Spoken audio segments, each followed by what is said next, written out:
Welcome to Clotheshorse, the podcast that is really struggling with jet lag right now.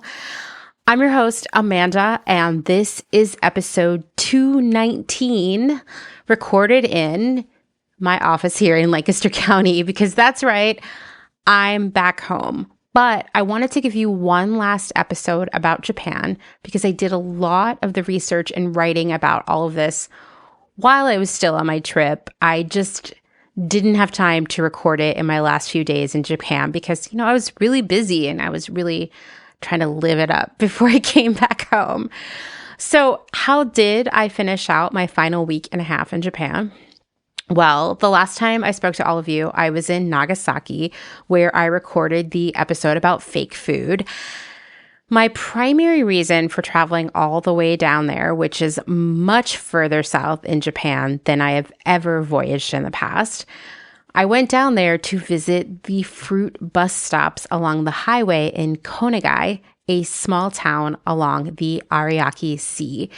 If you've ever spent time on Tumblr between, 2015 and let's say 2020, you've definitely seen these fruit bus stops. They've been living rent-free in my brain for many years. They were originally built in 1990 for the Nagasaki Travel Expo, and they were inspired by the Cinderella pumpkin carriage. They are so cute. If you don't know what I'm talking about, go look at my Instagram profile right now. I did a post of them last week-ish. And I had to see them IRL. They are actually incredibly well maintained, and they're still actively in use. Christine and I literally sat inside one of the Mandarin Orange bus stops to wait for a bus to take us back to the train station. One thing I will say about the fruit bus stops, though, is... Well, it was a great lesson in reality versus Instagram or Tumblr or Pinterest or whatever. Because when you see photos of them online, they're so epically beautiful and scenic, like a Wes Anderson film come to life, right? They are in this amazing spot, like right on the sea. Like really, like one of them, the Mandarin bus stop where we actually waited for the bus, if you looked out the back window, you were literally looking down on the beach right there. So they look beautiful from that angle, except not all of them are in scenic locations like that. Like some of them are literally in front of a parking lot or in front of someone's house or just in the middle of town. And furthermore, these bus stops are actually on a highway that is full of huge trucks and very fast moving cars. Fortunately, there was a sidewalk, but it wasn't this like desolate aesthetic experience that one might imagine. There was also a surprising amount of litter, especially for Japan. I would say, like, in the grand scheme of things, not as much litter as we see here in the United States. And trust me, I'm used to seeing litter on a walk. Sometimes I walk down to the end of our driveway, which is really more of a gravel road, to get the mail, and there's litter down there. And I'm like, who threw that? Who was drinking, a Baja Blast and threw their cup at my mailbox? But so litter, I'm used to it. There wasn't as much litter along the highway there as there would be here in the United States, but there was. We even saw a huge bottle of pee. There were a lot of cigarette wrappers and things like that. But it wasn't, I guess what I'm saying, this like flawless aesthetic experience that the internet conveys. That said, I would do it all again because it was still a nice long walk along the water. I saw a lot of cute gardens and there were a lot of flowers still in bloom. And of course, I still just love seeing places that I've never been. And I actually want to go back because I feel like Dustin would have loved that walk. I think he just would have thought it was so cool. He loves a lot of like decaying industrial stuff, and there certainly was a lot of that on the walk. And it was out there. Like, we took a train from Nagasaki out to Konagai, and this is a town so small that no one even works in the train station. The train station is just a platform. You have to scan a QR code and show that to the conductor of the train so he knows how much to charge you for the trip. It's very, like, there was a bathroom in the station, but there's like not a store. In fact, if I were going to do this trip again, which, like I said, I want to, I would bring snacks and drinks because there were neither. I mean, I did finally get something from a vending machine, but there weren't really like restaurants or stores. Although there was one restaurant that we passed. It was an Italian restaurant, and it was very close to the tomato bus stop. And I just don't think that was a coincidence. It was an incredible day. The next day was a very long travel day back to Tokyo on the fastest of all the Shinkansen, which are the ultra-fast bullet trains, the fastest one, the Nozomi. Nozomi translates to wish or hope, and I can only assume it was named that because passengers wish to not look out the window or hope not to look out the window by accident, because that's just how fast the train is going. About 185 miles per hour. That's 300 kilometers per hour for all you metric people. And it feels fast in a way that an airplane does not. Every time we went through a tunnel, I thought my ears would explode. I could not look out the window without feeling instantly nauseous and disoriented. I mean, it was just a blur. It was intense. I still managed to get a lot of work done on there, but I did have this strong feeling of hurtling through space the entire time. Like when we finally got off the train, it felt just good to be on solid ground.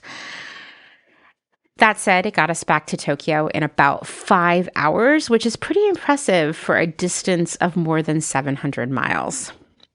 I spent the rest of my trip in Tokyo back at my favorite hotel, the Hotel Grafi Nezu.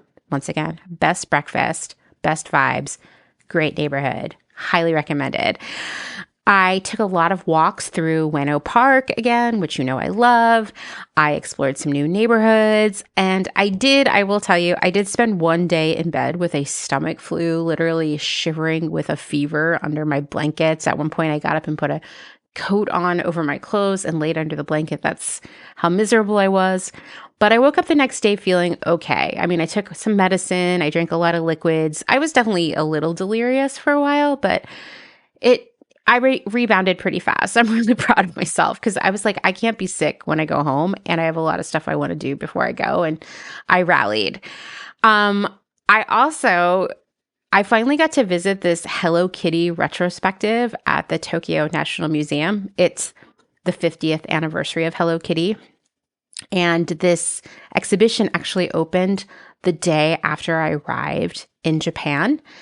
I tried every day that I was in Tokyo the first time around to get into this exhibit, and I never could.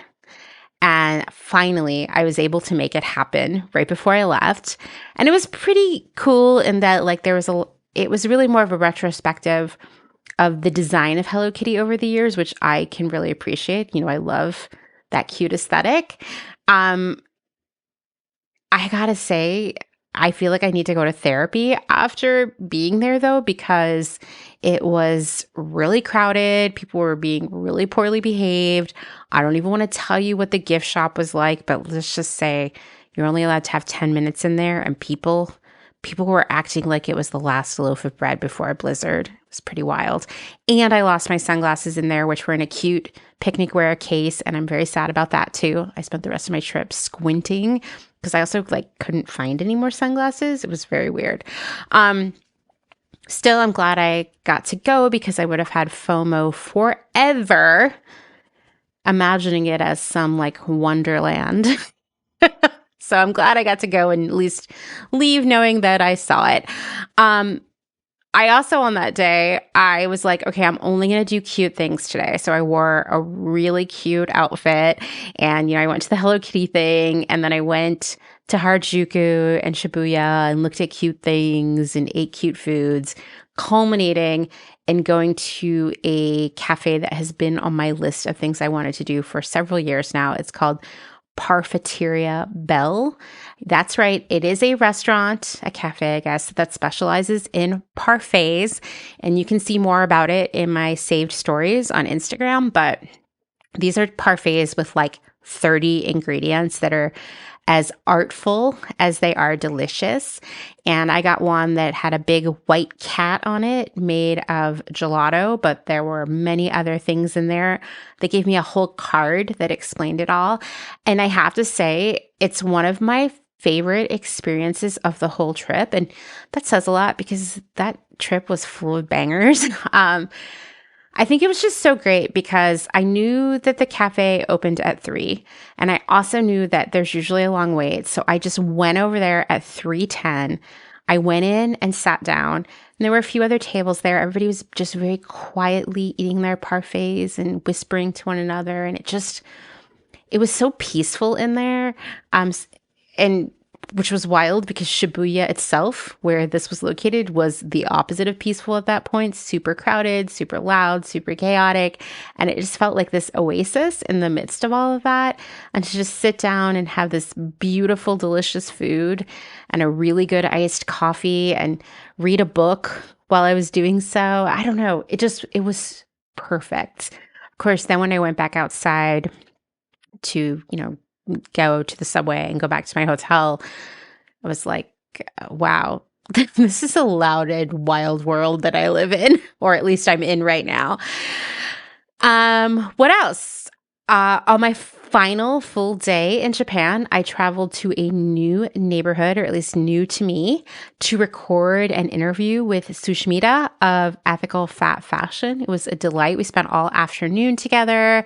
We ate some delicious muffins. We went and recorded in this karaoke room. And it was just so fun. And it was so fun to meet someone I only knew on the internet and just like get to know them as a person. So keep your eye out or your ear out, I guess, for that interview, which will be coming soon. So yeah, I'm home. I'm home now. And I got to tell you, being home has been a bit difficult so far. It is suddenly super cold, like in the 20s with wind chill right now. I am having major jet lag, including major sleep and stomach problems. One night will sleep 3 hours. The next night I will sleep 12 hours. I'm confused about when to eat or anything. And I know it's going to take at least another week to be fully out of it. So I'm just trying to be gentle on myself and give myself more rest. That is not who I am, so it's very challenging. Also, just like as a result of all of the lack of sleep, feeling like I'm in upside down land, all of my autoimmune issues and like the related chronic pain that comes with that, they're back in a big way. Like I said, I'm just trying to be patient. I know I'll get through it. The whole trip home kind of got off to a bad start when I landed in Newark, New Jersey, which is about a 3.5 hour drive from where I live. Dustin was 2 hours late picking me up from the airport. And yes, I did cry. Things happen, traffic happens, but it sucked. And it was not a good start because I was so tired already. But that said, I'm glad to be home. I'm glad to be sleeping in my own bed and snuggling with Brenda and Dustin and just being back into my own zone. That's definitely the sign of a pretty happy life. And I'll tell you, on past trips, I did not feel that way. In fact, this sense of like impending doom and despair would settle in like the final third of that trip. Like that idea of like the Sunday scaries, but take it international and start it a few days early. That's where I would be. I would be so upset. I would just spend the last few days so sad that I had to return home to a dumb, stressful job or a lonely life or whatever else was causing me despair at that point. I remember one trip to Japan specifically where I just started spontaneously crying on a train, and I'm not much of a crier, just knowing that I would have to go back to work at my worst job ever, which, by the way, I always talk about the worst job ever. I'm just going to tell you, it's a company named Wildfang. It was the worst job I've ever had. It's just brutal in so many ways. I was literally like, I wish our plane would just crash so I don't have to go work at Wildfang next week. I mean, that's how bad it was. I just couldn't imagine how I could be on an amazing trip like that and then have to go back there. And I think I started to think that like that's what every trip is supposed to feel like, that you're supposed to be sad that it was over. But what I have found since I stopped working at bad jobs and I do these other things that make me so happy and I live in a place that I love, that it actually starts to feel good to go home. That you're like, I look forward to going home. I've had a great time here. I'm going to go have a great time at home too. And that is a major shift for me. I will say, like I said, I'm home. I'm having trouble sleeping. My stomach permanently hurts. I also have this song stuck in my head, and I just need you to hear the part that keeps playing through my brain. So let's just listen to that. And I'm apologies in advance if this gets stuck in your head too.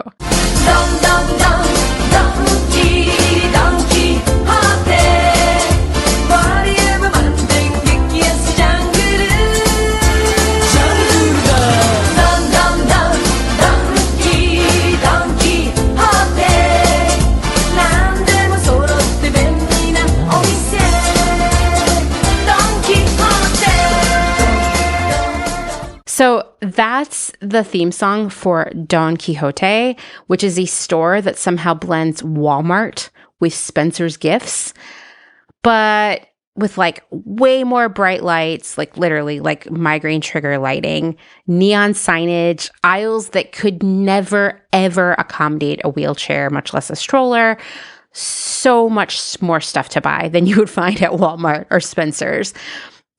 Larger locations of Don Quijote, which are called Mega Donkey, have a full-on grocery store, but they also sell electronics, clothes, makeup, personal care stuff, lots of souvenirs, colored contact lenses, knives, like 1,000 types of sheet masks.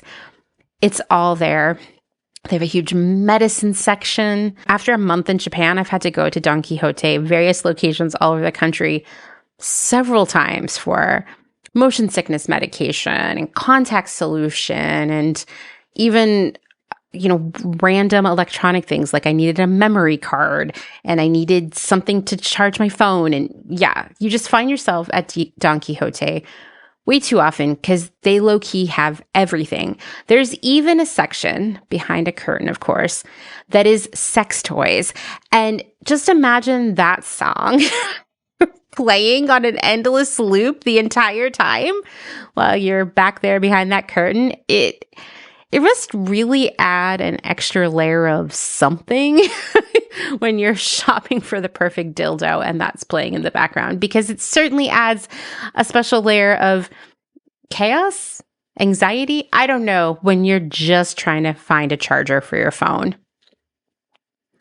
But the thing is, the cities and the train stations of Japan, they feel super loud to me, especially as a person who spends most days on a farm surrounded by Amish neighbors. It is so quiet outside. I can hear a cow who's mooing from like 5 miles away. I know that is not an exaggeration. It's really happened. Even a trip to the drugstore in Japan, it feels like sensory overload, with each aisle including random little screens that are mounted on the shelves that play videos and songs about the products. There's always some electronic voice yelling at you about this toothpaste or this soap or what have you. And that's in addition to whatever music or announcements are playing over the loudspeakers. And then there's the constant robot voices of the self-checkout. And self-checkout is everywhere at every kind of chain store in Japan now, whether it's a convenience store, a drugstore. Yes, I've actually used the self-checkout even at Don Quijote. So it's everywhere. It's just everything is so loud. And if you haven't gathered from my recaps of my trip, I took a lot of public transportation in Japan. Yes, I could have rented a car. I could have taken a taxi. I could have taken Uber because even that's available there. But I'm always committed on every trip to taking public transportation as much as possible For one, it reduces the total impact of my trip. And even better, it gives me a more immersive experience. And as I've discussed on previous episodes in this Japan series, it's really easy to get around via train, even to some far off places. And once you get that far out, there's probably a bus. It's incredible. Every train ride in Japan, whether it's a rural regional rail line, a subway, or even the ultra fast Shinkansen, every train trip is full of sounds and music. And it all starts when the train approaches a platform, when you'll hear this mostly unpleasant sound. Okay, maybe it's not that unpleasant, but sometimes it's just so loud and goes on for so long that it feels like your bones might break. Anyway, that sound, which you'll hear on the platform, is to tell you that a train is approaching. So, like, don't stand so close to the edge. In fact, stand behind the yellow blocks, and don't worry, there will be posters everywhere reminding you, adorable posters at that, to stand behind the yellow blocks, along with so much other safety information about how to stay safe in the train station and on the train. When the train stops and the door opens, you'll hear another song. And this song is often unique to both the train line and the station. And it will play until the door closes. Now, my research indicates that the average stop at a station is about 7 seconds. So these songs are about that long. And they become not only part of the soundtrack to your day, but also a reminder for riders that you've arrived at your final station. It's really difficult in the first place to get lost on any of the trains in Tokyo because every car has multiple screens that shift between the upcoming stop and then a list of upcoming stops with the time to each, and then even a diagram showing which car you're in and which doors will open on the next stop. And in the big city trains, there are additional screens that are showing you the weather and short videos about local events and destinations, and of course, ads. In fact, I have spent so much time on trains in the past month, and I have seen this recurring ad for this device.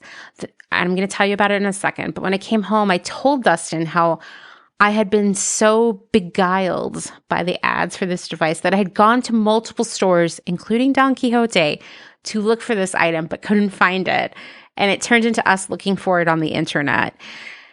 And you're like, what could this magical device that you've fallen in love with be?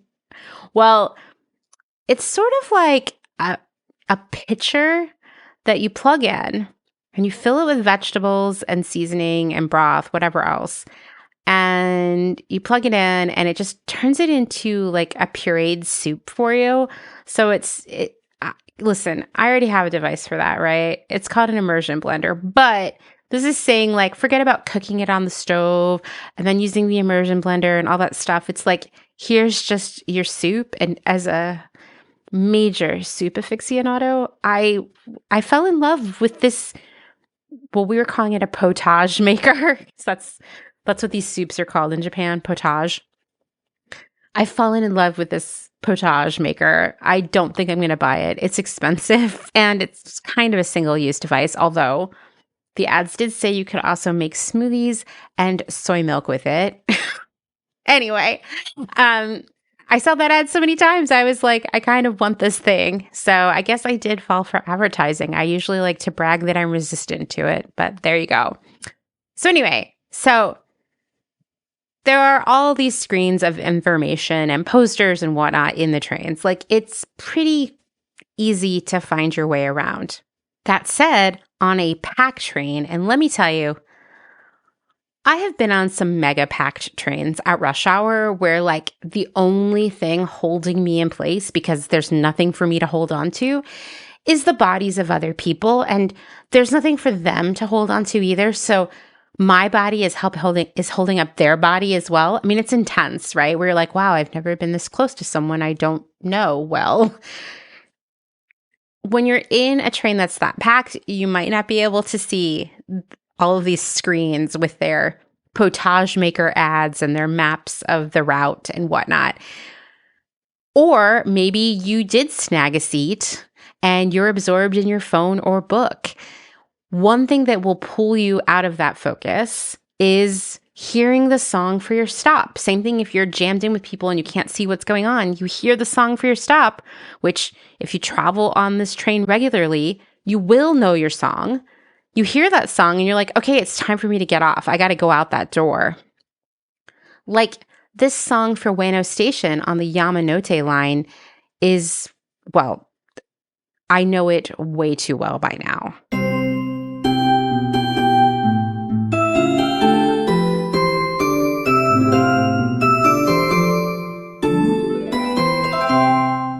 Catchy, right? These little ditties are called eki-melo. In Japanese, that literally means station melody. And they're just another part of life in Japan. In 1971, the private railway, Keihan Electric Railway, introduced these train melodies.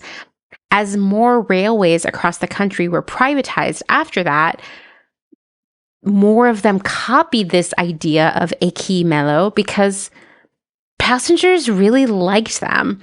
And while at first these songs were intended to function more as alarms, like get off the train, get on the train, stay away from the train, over time they served a different purpose. For one, they could mark a train's arrival and departure. And for regular commuters who knew the songs well, they could gauge, at least subconsciously, if there was still enough time to get on or off the train. And trust me, it really does work because you start to know these songs and you're like, oh, it's almost over. I'm not getting in that train. That door is about to close. Also, these songs, they kind of stood out over all of the voice announcements that you would also be hearing in the station. So they were very clear about where you were or what the train was or when it was leaving. They also, and this is really important, we kind of talked about this with the fake food, they made it easier for those who could not read or speak the language to know where they were. And interestingly enough, beyond all of those very utilitarian benefits to the songs, they make stressed out passengers and commuters feel calm and relaxed. Because all those trains and those stations, trust me, they are stressful. These little songs, they do kind of take the edge off. They're even intended to make you feel relieved that you got onto the train and you're sitting down and ready to go. I want you to put a pin in this idea of calm because we're going to talk about this more later in this episode because a lot of public information in Japan, like signage and informational posters and even the colors of the interiors of the trains, are intended to keep people calm, safe, and pleasant. The last thing is that on morning commuter trains, these songs are intended to prevent people from dozing off and missing their stops. I mean, it's funny that just like a little tiny song like this could serve all of these different purposes. Not everyone loves the eki-melo. Some say it contributes to noise pollution. And I will say that when I was staying in a hotel in Nagasaki that was literally next to the station overlooking the tracks, I did hear those tunes periodically. And of course, I kind of loved it, but I could see it growing old over time. Others feel, and this is really interesting, we're going to come back to this point too later in the episode, they feel that this music is just another example of the paternalistic attitude that the Japanese government has towards its citizens, treating them like children with constant warnings and announcements and kind of treating them just in generally sort of like infantilizing them, like, oh, well, here's some cute little music for you. I will admit that there are more caution signs and other directions in Japan than I have seen anywhere else. Signs showing you how to use the escalator properly, reminding you to keep your hands away from the train doors lest you pinch a finger, reminding you in the bathroom that someone may check in on you if you've been in there too long. In fact, many bathroom stalls have a sign showing you how to use the toilet correctly. There are signs showing you how to take a suitcase on an escalator, to hold onto your hat so it doesn't fall onto the tracks, on and on and on. So many signs, not just in the train stations either, just like everywhere. I personally don't mind it because I do think that some people do live a little dangerously. Some people need a reminder, especially all of us travelers. But I can also see how it would feel oppressive. Like, yeah, no shit, I know how to use the toilet, right? But I don't know. I don't think you can over communicate things to people. We take too much for granted.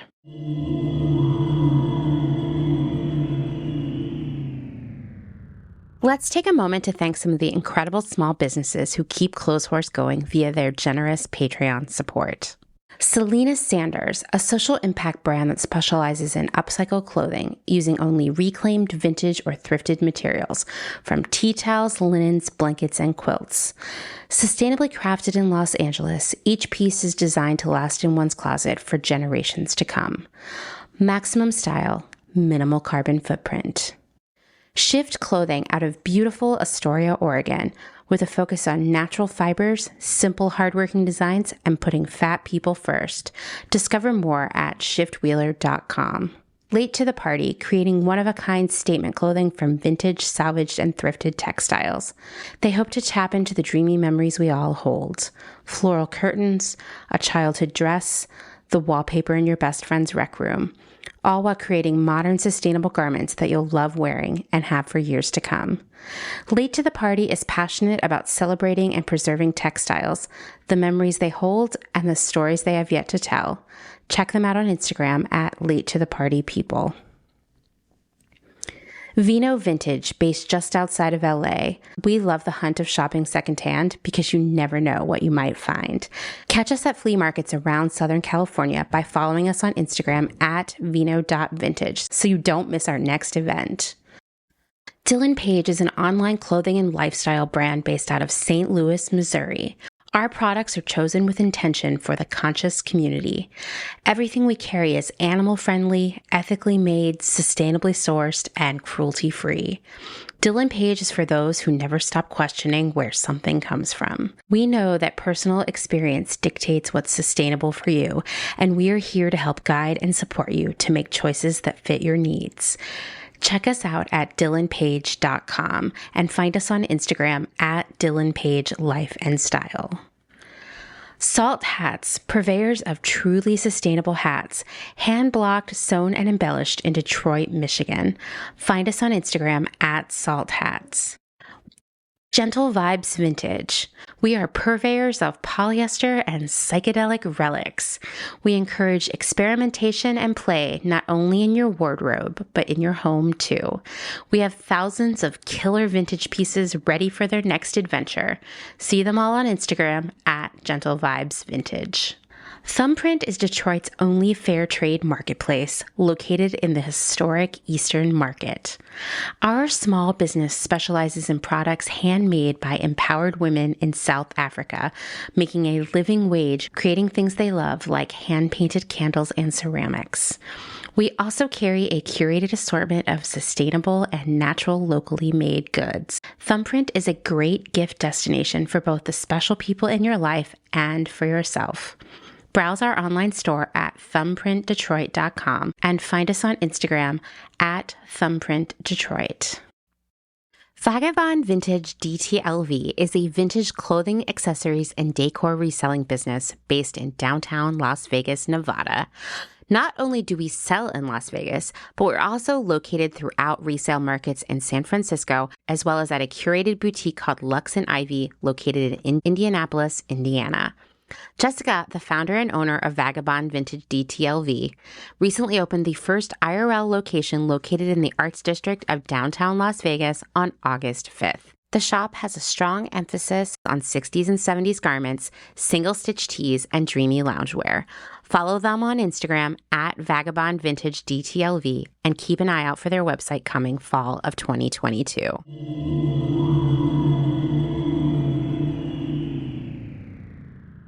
One of the biggest and I would say kind of well-known composers of these train melodies is Minoru Mukaya, and he's written more than 200 of these little jingles, including the 30 individual songs for the 30 stops on the Yamanote line in Tokyo. Mukaya is a legit musician. He's been the keyboardist of jazz fusion band Cassiopeia since 1977. And when I mentioned this to Dustin, he got very excited because he's a big fan, and automatically that gave this guy way more credibility in his eyes. But despite being in this band since the 70s, his most heard music is these eki-melo.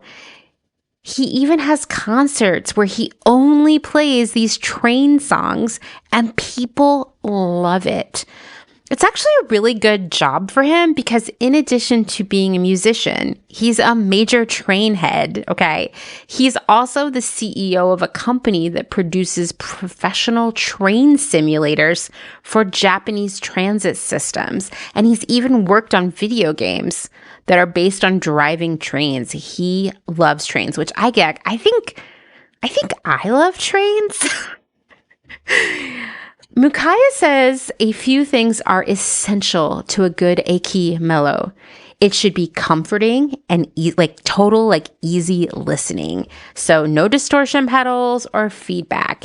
He prefers to use bells for these songs because they are very soothing rather than jolting. He composes these songs to kind of leave people hanging, meaning there's no dramatic resolution or fade out on the music. That's so passengers feel the drive to get off the train. It works very subtly, subconsciously. And lastly, these songs must have what he calls a human groove, meaning the music must be played by a human, not generated by a computer. That little bit of imperfection that comes from the human hand, it helps people feel good. For me, as a person who has visited Japan many times now and has spent so much time on trains, some of these songs, well, to be honest, they fill me with a mixture of nostalgia, longing, and occasionally anxiety. For example, this eki-melo that plays when the Yamanote line stops at Tokyo Station, it kind of makes my palms sweat.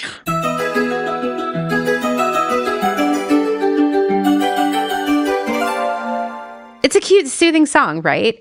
Except it also means that a ton of people are about to get on and off that train all at once, and it is going to be, well, it'll be orderly, but it'll also feel chaotic. It will definitely feel overwhelming. And things are about to get really stressful. Tokyo Station is a major hub for many different train lines, and even what I just said feels like a wild understatement once you've been there. It's also a massive station with its own underground city with many sub-basements of sub-basements where Dustin and I have been lost so many times. And yes, we have gotten quite snippy with one another there. There have been fights. There have been confrontations with Google Maps and just despair and frustration and storming off and all of the bad things that happen when you are lost and don't know how to find your way out. A couple of years ago, we found out that the train we needed to catch to Kyoto that we had tickets for wouldn't be leaving for 2 hours. So we put our suitcases in a storage locker, also in a sub basement of the station, and we set our minds on one mission: finally understanding the layout of Tokyo Station so we would stop getting lost and therefore fighting with one another. And wow, we really explored every corner of the station. We found Character Street, which was filled with shops for just about every Japanese cartoon, comic, or general kawaii character. We found many restaurants, including an outpost of my favorite vegan restaurant, Tea's Tantan. I think about their sesame broth like every day. And I've tried to copy it at home and I still haven't quite gotten it yet. By the way, if you are in Japan, in Tokyo, and you want to try it, but you don't want to try to, find it in Tokyo Station, there is a location in Ueno Station that's a lot easier to find. And there are locations in Narita Airport now too. So we found that. That was great. We found so many other food and shopping treasures and places to find bento boxes. We found an outpost of Travelers Company, which is like one of my favorite stationery companies. Everything they sell is amazing. We figured it out.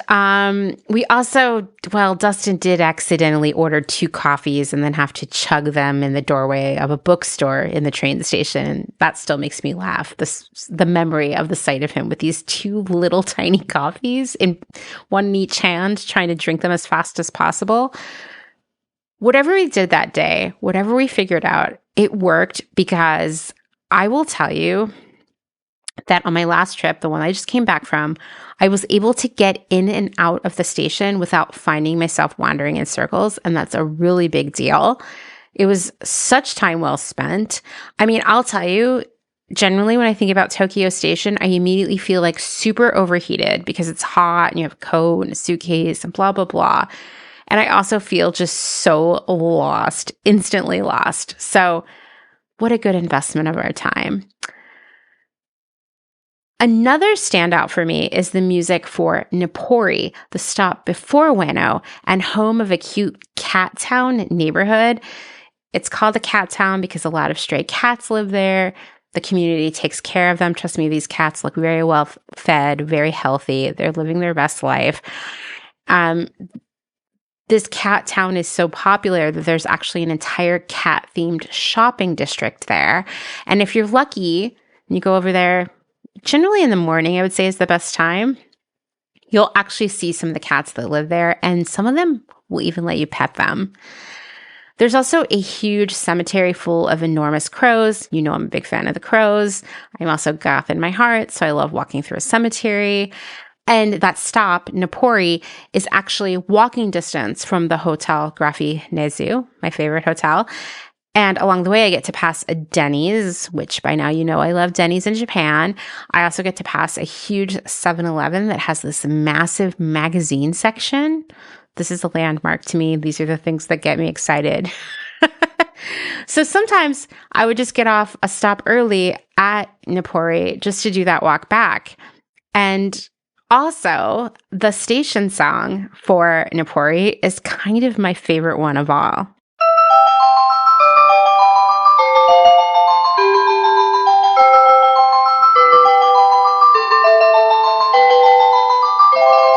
Anyway, if you love train music as much as I do, I'm going to share a link in the show notes to this entire playlist on YouTube that was created by the blog Gaijin Pot, which is Gaijin means foreigners. So this is like a blog for international people living in Japan. And they've made this amazing playlist that is every song from the Yamanote line accompanied by video of that neighborhood. And it's really great. So check that out if you want to learn more or just want to see different neighborhoods in Tokyo.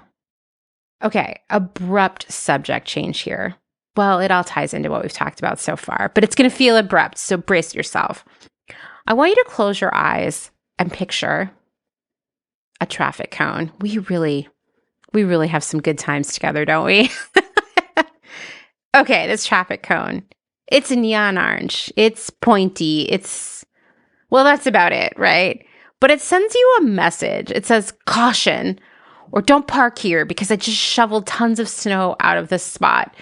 Cones, sometimes they don't work. I remember we were moving out of our place in Philly, moving out to Bird in Hand. It was the final big move. We're going to empty everything out of the house. And we lived on one of those streets that's really narrow where you can park kind of on the sidewalk, and then there's a very narrow way to drive by. That's it, one way. And so if you have a moving truck, people can't pass. So what would happen if you had a moving truck is that people would turn onto the street and then get stuck there. And then you'd have to go get in the moving truck, close up the moving truck, and drive down the street around the block so that person could come through, which sounds like whatever. But when you're moving, it's really stressful, actually, because it happens nonstop. So Dustin, and this is peak pandemic, so like shopping options are very limited. We're talking 2020. Dustin managed to track down a cone. And we were very excited about this. In a weird way, we were like, wow, we're finally cone owners. Like, we're going to be able to save parking spaces and warn people of dangerous caution situations, right? Well, this cone at first seemed great, but then we realized it was a very small cone. I'm not really sure what this cone was for. More decorative, perhaps. And so when we put it at the end of our block to signal people don't turn onto the street, well, guess what? No one saw it. And so Dustin was still having to move the truck around the block over and over again. It was really slowing things down. And the final insult of the whole thing is that someone turned in, ran over the cone, it got stuck under the car, they kept driving with the cone, and we never saw the cone again. So not only did the cone not work, we were no longer proud cone owners. Wow, I never thought I'd tell you a story about traffic cones here. But when you think a lot about a lot of the sort of like caution and utility markings and objects like cones here in the United States, just generally, I would say, like in, many countries, they all share a similar aesthetic. We're talking like neon colors, like neon yellow, neon orange, often mixed with black if like there's going to be some stripes, or like, a traffic sign will be neon orange with black writing, right? There'll be bold lettering, like all caps. There'll be blinking signs, just like so much orange in general, like even the lights will be orange. We're going to see some reflective elements. We're going to see lots of danger, do not cross, avoid, that kind of language. Well, in Japan, these kinds of markers look different. Construction areas are cordoned off with cute bunnies or pandas or lions in lieu of plastic cones. And I promise I'll share some pictures of this with you because you have to see it to understand. There's not an orange cone happening, I mean, there are orange cones. There are cones in Japan. I've seen them, but they tend to be different colors, and there's a lot more of these different kinds of barriers. Safety signage shows cute animals warning you to be careful. An adorable shrimp tells you that you cannot smoke on the sidewalk. A turtle painted into the street reminds you to drive slowly and watch for pedestrians. A cute frog with an umbrella wants you to know that, you should close your umbrella as you enter the station. A bunny warns you to keep your fingers away from the closing subway train door. And while some of these posters and signs are brightly colored, most are pastel or at least softer shades of primary colors. All of these signs embody the Japanese concept of kawaii. Now, non-Japanese people often pronounce it as kawaii, but the true Japanese pronunciation is closer to our pronunciation of Hawaii, so kawaii. I'm sure many of you are familiar with this term. In fact, just saying kawaii evokes Hello Kitty and Pokemon, Rilakkuma, manga characters, pink hearts and pastel purple stars, and just tons and tons of adorable merch, right? But kawaii is actually more than just products, although it is also a huge economic win for Japan. Let's just dig a little bit into the history of kawaii culture. A lot of experts think of 1914 as the birth of kawaii, when an illustrator named Yumeji Takehisa opened a shop in Tokyo which sold goods aimed at schoolgirls. This is a pretty savvy move when you consider that now most companies focus on marketing to young people and people who want to identify as young, but that was unusual back then. And Takehisa's shop sold woodblock prints, embroidery, cards, illustrated books, dolls, etc. It was sort of your classic gift shop. To be honest, it sounds a lot like a Sanrio store today. It's important to remember that these goods were primarily for upper middle class girls who might, remember it's 1914, it's a very different time, but they might have a little bit of disposable income coming from their parents. The prints merged Western style with Eastern motifs. He called these illustrations kawaii, and they had a lot of the qualities that we tend to think of as kawaii, like an overall roundness to them. This business was highly successful, but unfortunately, the Great Kanto earthquake all but destroyed his business in 1926, along with Yokohama and a big chunk of Tokyo. I've been reading a lot about the earthquake, and it's pretty wild. Like, for example, and I don't want to go too deeply into this, but one of the immediate sort of effects of the earthquake were these firestorms that began because the earthquake happened at a time of day where a lot of people were cooking dinner, over fires in their home or outside. And that caused just these fires to spread. It's just so frightening. Like everything I've been reading about it, I've had weird dreams. Sometimes I'm like, wow, it's important for us to learn history, but damn, history is so scary sometimes. So Takehisa's shop was destroyed. And, like kawaii, not much happened with it for a while. Like a few artists here and there would sell these letter sets for schoolgirls that had sort of a little bit of that kawaii influence, but there wasn't a huge leap forward otherwise. These letter sets are interesting to me because girls weren't allowed to have a lot of contact with boys. So instead, they would use these letter sets to write love letters to their female classmates instead. And they blazed through this stationery, writing letters upon letters every day to girls that they thought looked cute that day, or just girls that they generally admired. And I'm sure there were also some like real romances in there too. There's something, I can't explain it, but just something so touching to me, thinking about all these girls just writing these letters to other girls to show them how much they appreciated them. And I'm like, how do we take this practice, this example, and how do we apply it to our own day-to-day lives? How do we show that love to the people in our lives, to the other women in our lives, even the non-binary people in our lives, the trans people in our lives? How do we do that? I mean, I don't think a lot of us have time to sit down and write a bunch of letters. And to be honest, I've reached that point where my hand kind of hurts if I write for too long because I'm usually typing. But like, let's bring this back, this show of love and appreciation. Anyway, as we've discussed here on this podcast many, many times, consumerism was truly born in its modern incarnation after World War II.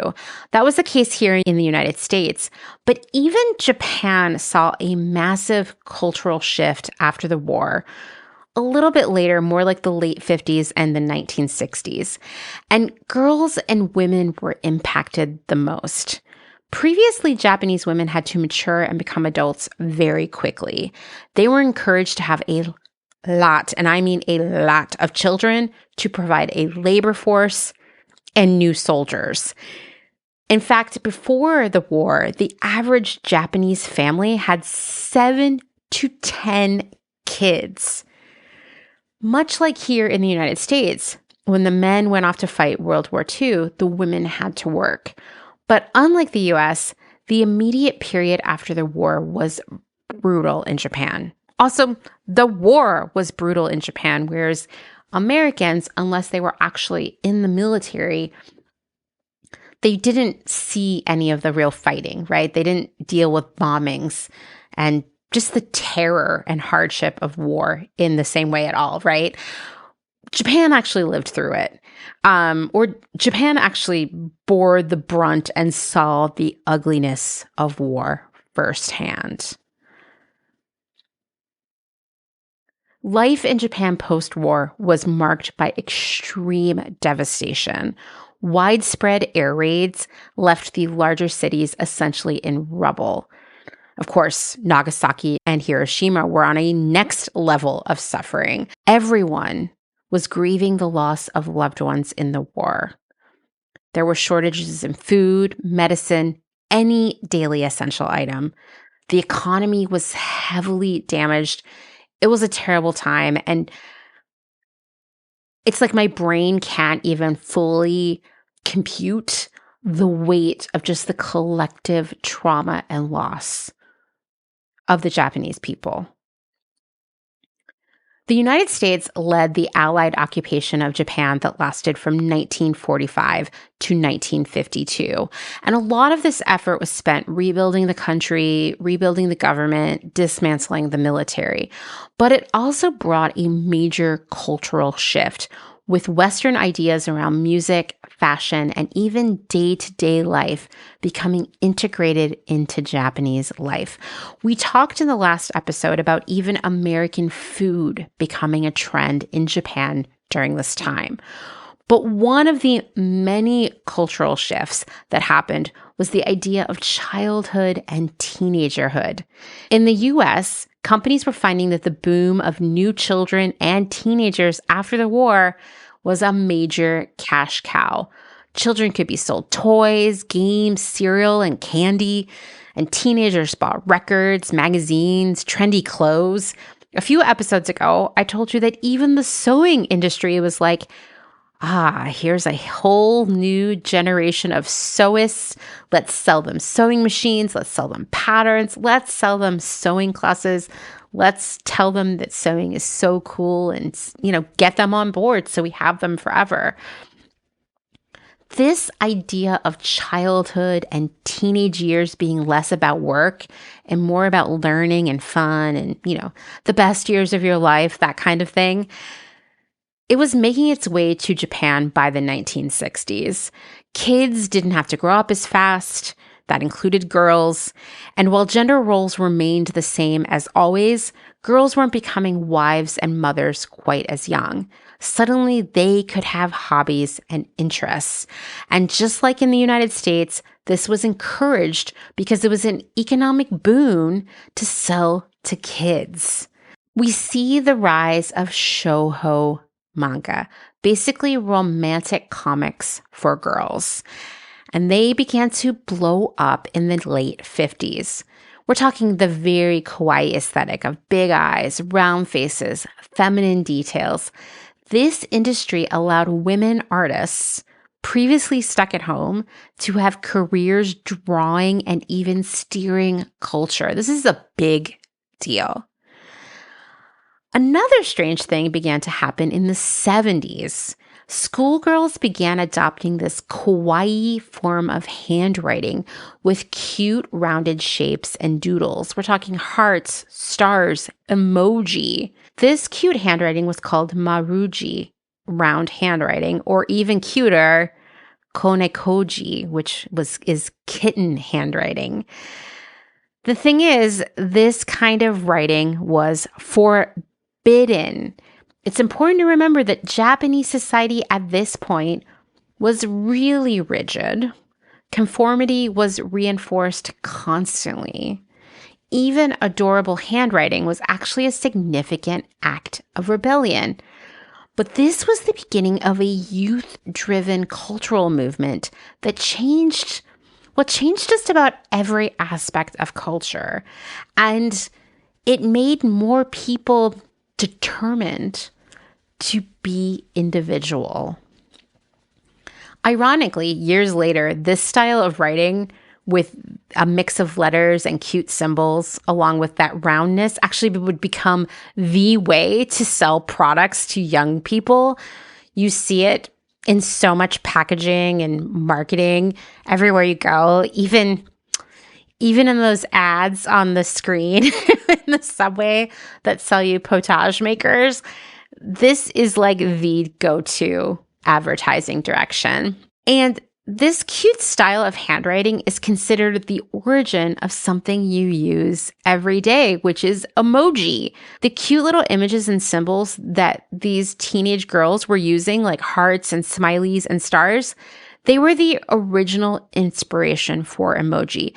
So even if you think you are staunchly against kawaii culture, you hate all things cute, well, if you've ever used the laughing face or the one with the little hand on the chin that I think symbolizes skepticism but always feels like an act of war to me, well, you've taken part in kawaii culture. At the same time that this writing style was emerging, girls started dressing cuter and younger, sort of with like pastels and prints, etc. Even just this idea of wearing pastels and pink, it tells a bigger story of a cultural shift because there were, and to be fair, there still are, a lot of rules around who can wear pink. But I think we've seen a huge shift there, right? It's customarily seen as something that only young girls can wear, and it's unbecoming for a woman, like a grown woman, to wear pink. And to be honest, we've seen pink play out similarly here in the US.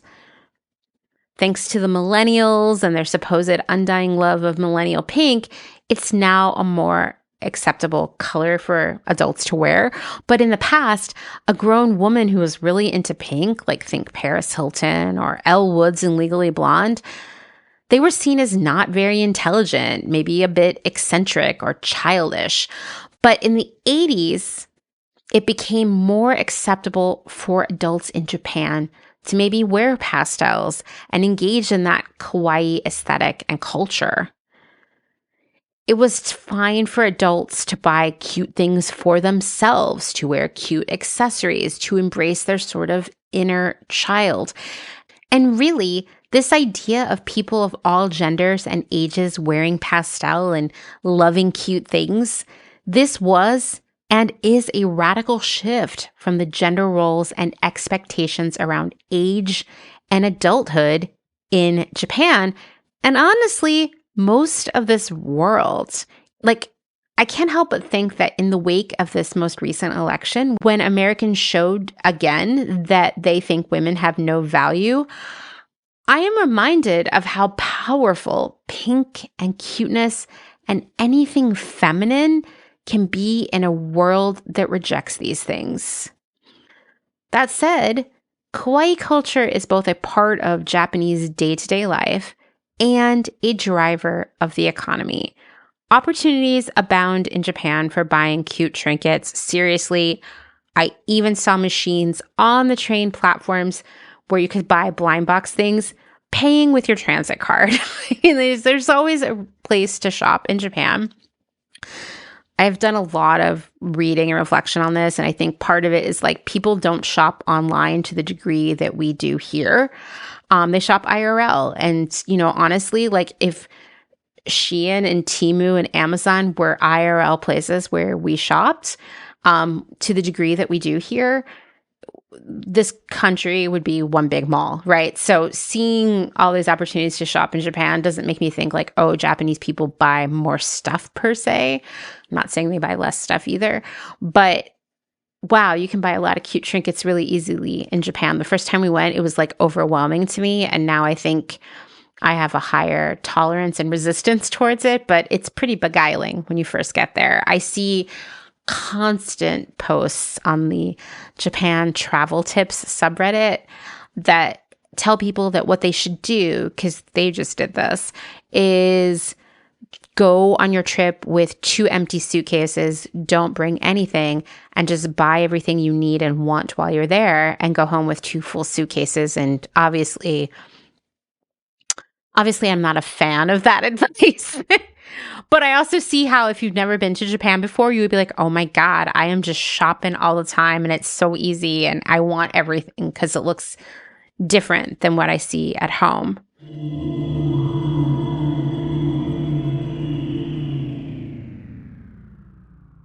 If you're enjoying this episode, then this is a great time to remind you that my work here at Clotheshorse is made possible by the support of listeners like you, just like NPR, and these great small businesses. Please go give them your support.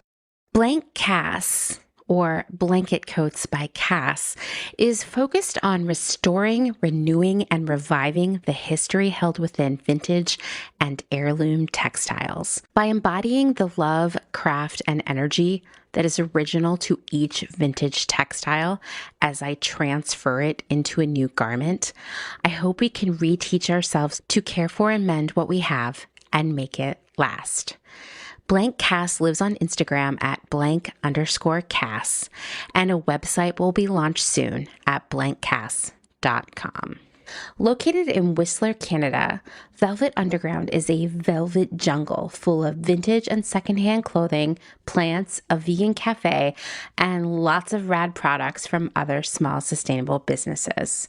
Our mission is to create a brand and community dedicated to promoting self-expression, as well as educating and inspiring a more sustainable and conscious lifestyle, both for the people and the planet. Find us on Instagram at shop_Velvet Underground or online at www.shopvelvetunderground.com. St. Evens is a New York City-based vintage shop that is dedicated to bringing you those special pieces you'll reach for again and again. More than just a store, St. Evens is dedicated to sharing the stories and history behind the garments. 10% of all sales are donated to a different charitable organization each month. New vintage is released every Thursday at wearstevens.com with previews of new pieces and more, brought to you on Instagram at wear_st.evens. That's Where St. Evens. Country Feedback is a mom and pop record shop in Tarboro, North Carolina. They specialize in used rock, country, and soul and offer affordable vintage clothing and housewares. Do you have used records you want to sell? Country Feedback wants to buy them. Find us on Instagram at Country Feedback Vintage and Vinyl, or head down east and visit our brick and mortar. All are welcome at this inclusive and family-friendly record shop in the country. Republica Unicornia Yarns, handmade yarn and notions for the color obsessed, made with love and some swearing in fabulous Atlanta, Georgia by head yarn wench Kathleen. Get ready for rainbows with a side of giving a damn. Republica Unicornia is all about making your own magic using small batch, responsibly sourced, hand-dyed yarns and thoughtfully made notions. Slow fashion all the way down and discover the joy of creating your very own beautiful hand-knit, crocheted, or woven pieces. Find us on Instagram at Republica_Unicornia_yarns and at www.republicaunicornia.com. Picnic Wear, a slow fashion brand ethically made by hand from vintage and dead stock materials, most notably vintage towels.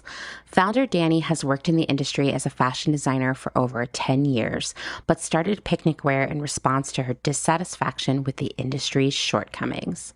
Picnic Wear recently moved to rural North Carolina, where all their sewing and accessories are now designed and cut, but the majority of their sewing is done by skilled garment workers in New York City. Their customers take comfort in knowing that all their sewists are paid well above New York City minimum wage.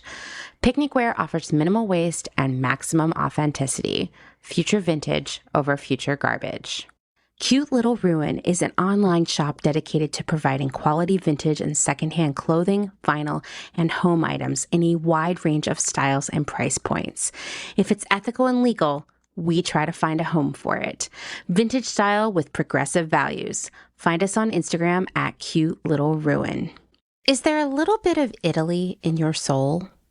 Are you an enthusiast of pre-loved decor and accessories? Bring vintage Italian style and history into your space with the Pewter Thimble. We source useful and beautiful things and mend them where needed. We also find gorgeous illustrations and make them print-worthy. Tarot cards, tea towels, and hand-picked treasures available to you from the comfort of your own home. Responsibly sourced from across Rome, lovingly renewed by fairly paid artists and artisans, with something for every budget. Discover more at thepewterthimble.com. Deco Denim is a startup based out of San Francisco, and it sells clothing and accessories that are sustainable, gender fluid, size inclusive, and high quality, made to last for years to come. Deco Denim is trying to change the way you think about buying clothes.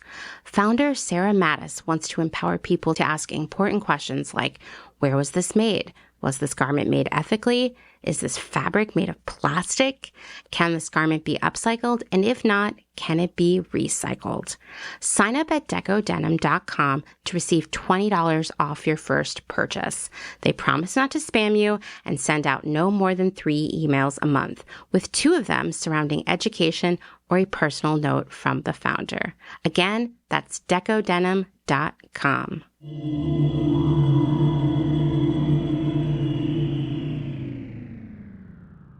But the thing is, like, beyond just shopping in general in Japan, the kawaii aspect of it, the kawaii product aspect of it, it's been successfully exported around the world. I could drive to Target or the mall right now, and I could find Hello Kitty Band-Aids and Pokemon socks and Pusheen pajamas, maybe some Animal Crossing stickers.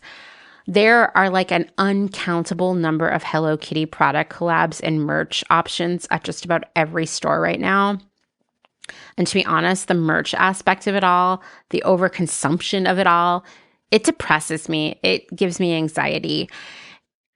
In fact, if I even look at the Hello Kitty subreddit for more than a minute, I feel like this intense wave of grief washes over me because I see people fighting about fleece blanket hauls at TJ Maxx. Apparently, there's a lot of Hello Kitty stuff at TJ Maxx these days. Sanrio hairbrushes at Costco, hauls from Five Below. I mean, just people just bulking up on Hello Kitty crap everywhere.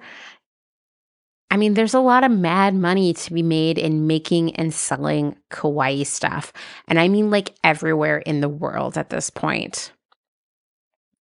That said, I enjoy the aesthetic of it all, right? Like, maybe not the Western version of it. I have to say, like, it's like, I don't know, like a kawaii aficionado that a lot of the merch we get sold here in the United States, especially the Hello Kitty stuff, is actually like not that cute to me. It's very like hot pink and just, I don't know, unappealing.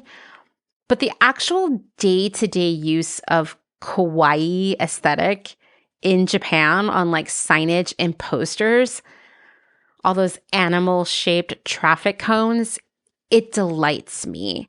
And when I tell you that the first trip I took to Japan with Dustin was life-changing for me, I am not kidding. Specifically, it inspired me creatively, particularly in the area of graphic design and how cuteness could be powerful.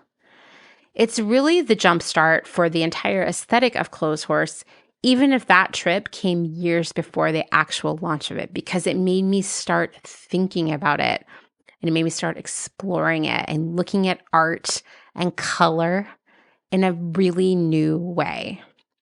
You know, I grew up in the same culture here in the United States that basically said that anything feminine has no value, right? I mean, we still hear that, right? Like, it is totally the norm, the standard here in the United States and, you know, in the Western culture in general, to shit on anything that women and girls like, whether that's Taylor Swift or true crime podcasts or rosé or throw pillows or whatever else that women love and are passionate about, right?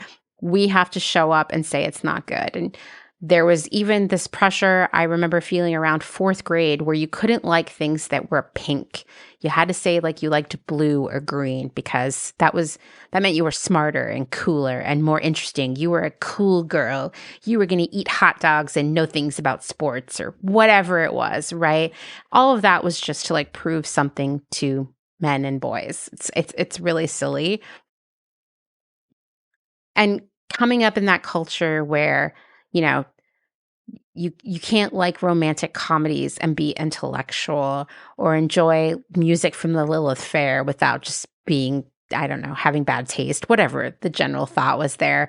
And you certainly couldn't wear pink clothes without being a dum-dum. It was mind-blowing for me to go to Japan and see trains that were like light pink inside, and no one was scoffing at them or worried that they would go off the tracks, right? To see all the ways that information was communicated in this cute pastel, I don't know, just more like soothing approach. It got the wheels turning for me. It was shocking at first, and also just like, wow, I want more of this. And when you think about the way we tend to receive serious information in this world, we already talked about the neon and black and stripes and bold font of traffic signs, right? But just think about even on social media, when you see serious information about the news or politics or sustainability, we're talking black and white, lots of Helvetica. In the world of sustainability, throw in some maybe like olive green and tan, a hint of botanical flourishes, maybe, but it's very neutral, right? I've said it before and I'll say it again. It shocks me to this day that I spend so much time thinking about social media every day. But a few months into making Clotheshorse, I realized that it was building its own community on social media and how to share information and connect with people. It was a creative and intellectual challenge. I still think all the time, every day, I'm thinking, how can we connect with more people? How can this message be more approachable? How can more people get involved and feel like they want to be involved? At the point I started Clotheshorse, most sustainable fashion content was beige and green and filled with thin, young, wealthy, white, cisgendered women. I knew that I didn't want to do that. I wanted to reach working class people like me, people who were often invisible to fashion, people who were always left out or mocked. And I also knew that I couldn't afford models or photographers, so it wasn't like I was going to be doing photo shoots to make content. I also didn't want to post photos of myself. That's just not how I am. And so I wondered if I could do things in a different way by sharing the aesthetic that I love. This aesthetic, this color palette that gives me comfort and optimism. Could things be cute and pink? So that's what I did. And yes, I have received feedback over the years that this, quote, feminine approach was off-putting to masculine people, that I should go more neutral and less cute. And I guess, trust me, I gave very serious thought to this, but listen, there are plenty of other creators out there making that. It's not true to me and who I am. And I am, in fact, Clotheshorse. So I'm going to keep doing it the way I do it, right? There's something powerful in sharing serious information and thoughts, and serious thoughts, big thoughts, alongside kittens and hearts. I also believe that pink is a very powerful color. I actually like to surround myself with it when I'm working because it helps me feel safe and motivated and optimistic. And when I've been working in the past in a hellscape of fluorescent lighting and toxic coworkers, it's been good to feel cozy at my pink desk. I'm not alone when it comes to finding a combination of peace and productivity in the proximity to cuteness. A 2013 study conducted at Hiroshima University found that participants were calmer, happier, and more productive when shown cute images. In fact, the field of cute studies, I swear to God, that's what it's called, is really a thing, investigating why and how people are impacted positively by cuteness. That's real. And it certainly is the chosen path for sharing public information in Japan, with the intention of keeping people engaged but calm.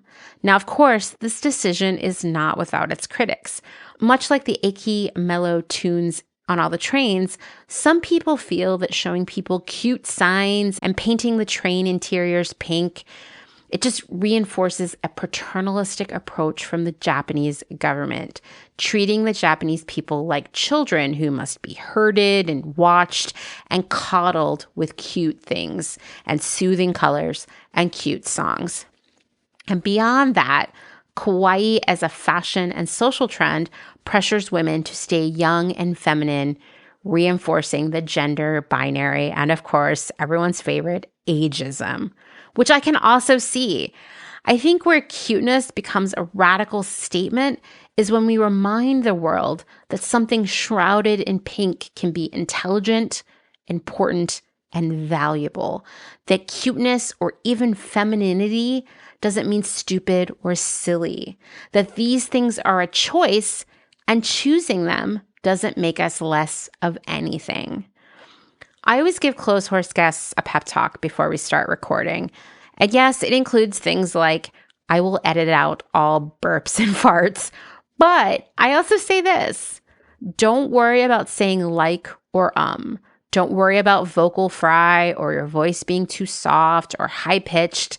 This is how intelligent people speak.